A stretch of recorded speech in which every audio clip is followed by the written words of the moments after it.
नमस्ते आप सभी से। आज हम आप सबके बीच में एक बहुत प्यारा सोहर लेके आए हैं जीतिया व्रत का। आप लोग सुनिए और पसंद आएगा तो लाइक सब्सक्राइब और कमेंट जरूर करें। मचिया ही बैठी है सासू तो बहू आयर जी कर बहू वायर जी कर हो मोरी सासू आज वे जीतिया के दिन हो तो बेटा के बरतिया हो मोरी सासू आज वे जीतिया के दिन हो तो बेटा कहे ब्रतिया हो कई कई सोरा हो श्रृंगार हो हथवा पूजा थाली हो यो हथवा पूजा थाली हो मोरी सखिया बहू विधि कई कै पूजन हो यो मैया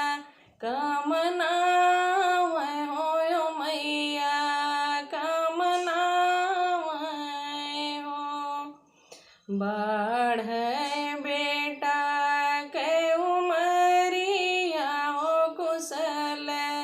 सब राख्यू हो कुशल सब राख्यू हो मोरी मैया सब ही के बाढ़ सुहाग हो अमर राह से दूर हो अमर राह से